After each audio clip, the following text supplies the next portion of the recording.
Happy Wednesday and Happy New Year, mis amores. Welcome back to another Wednesdays con Wilma of 2025. I am so happy to be back.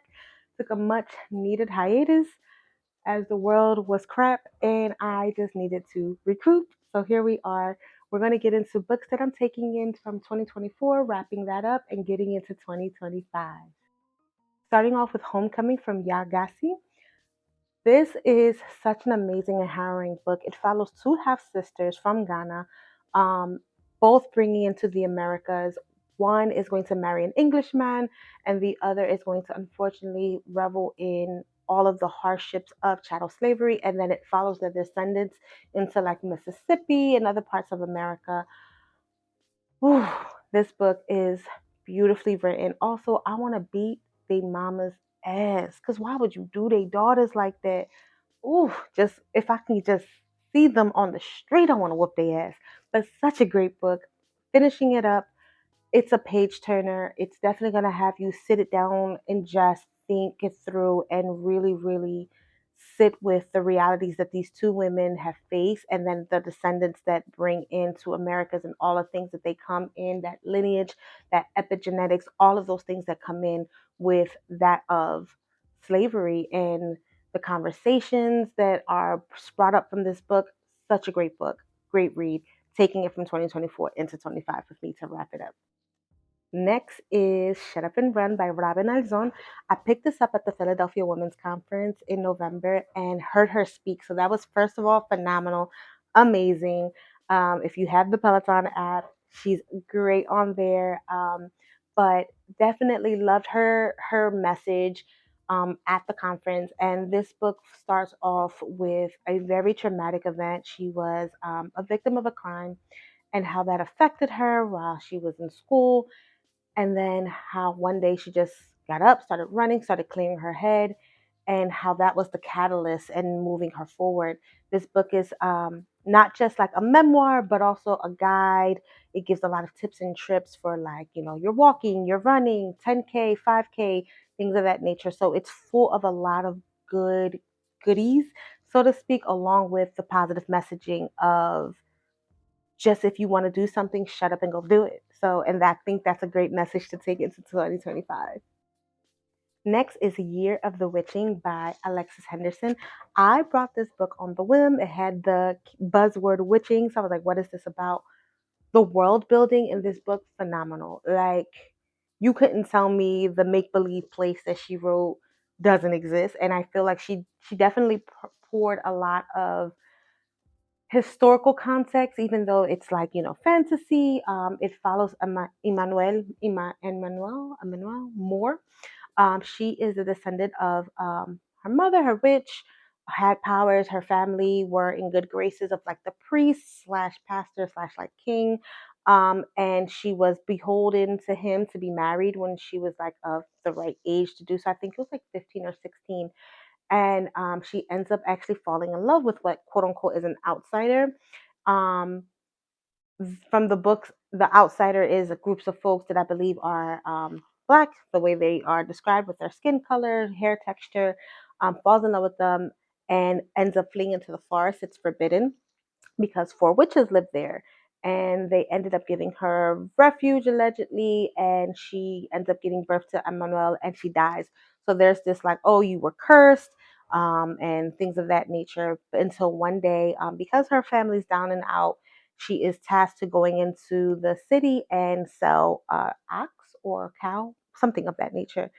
Has no luck, ends up going being called in to the forest, and kind of like a time lapse happens where she ends up meeting two of the witches, and they like speak to her, and she's kind of like, what the heck is going on?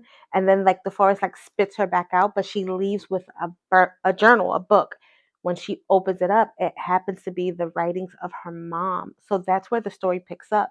You're finally being able to tie in a lot of mystery, a lot of what exactly happened, and this thought process of those who are in charge aren't really the best for making decisions, and it doesn't have to be a patriarchal one way, or how do we do and respect the divine feminine and the divine masculine. It's like I said, the just gothic, world building. This book is so intriguing. Loved it. And I will be wrapping it up and taking it with me to 2025. Starting off 2025, I will be getting into the 12-week year by Brian P. Moran and Michael Lennington. This comes with a workbook. I have seen this like mid-year and wanted to wait for the new year to start. I've been seeing like how it just like breaks up like goal tracking and things of that nature. So I'm excited to get into it. So this is going to be a little bit more thorough. Like I said, it comes and I brought the workbook. So I will be divulging into that for 2025. I will also be getting into I Will Teach You How to Be Rich by Ramit Siddhi. Ramit Siddhi. Sorry if I said that incorrectly. Um, saw him on Netflix. Follow him on his podcast. This year, my husband and I, we have a major financial goal. So I want to really do the conscious spending plan, brought the journal so that we can be accountable and do all the things. So those two are like my adulting, much needed, getting it together, New Year's resolution type books. And then I got another one for a little fun for the beginning of 2025. This I got off the TikTok shop. It is a blind date holiday book. Oh, I just lost one of the little gifts. I'll pick that up. But look how cute it's wrapped. I bought the hot cocoa one, and it has all these cute goodies. I got stickers. Um, oh, she gave me a face mask. I will definitely. Oh, this is so stinking cute. Oh my gosh. So let's get into the freebies. Look at this little mini pen. How cute. Bookmark, magnetic, bookmark, and a whole bunch of holiday stickers, a mask, cute.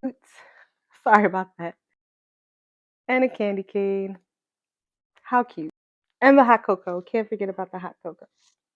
It's beautifully wrapped. I can't wait to rip it. I think I got romance. I'm trying to do better with romance, but y'all know I can't stand a ditzy bitch protagonist, so I avoid it. But I really do want to get into it, so I think that's what I got as the genre. I think. Or maybe I'm not. I'm not sure. Let me go and wrap it and see. I actually got a thriller, not a romance, typical me. This is Jonathan and Jesse Kellerman's Half Moon Bay. It's a New York Times bestseller. And the insert says Clay Edison has his hands full. He's got a new baby who won't sleep. He's working the graveyard shift and he's trying for once to mind his own business. Then comes the first call. Workers demolishing a local park have made a haunting discovery, decades old skeleton of a child. But whose and how did it get there? Ooh, I'm intrigued. Can't wait to get into it. So this is going to be my fun for the new year, along with my two new books for the 2025. And this has been a Wednesday con Wilma video. See you next week. Ciao. Love y'all. Bye. Besitos.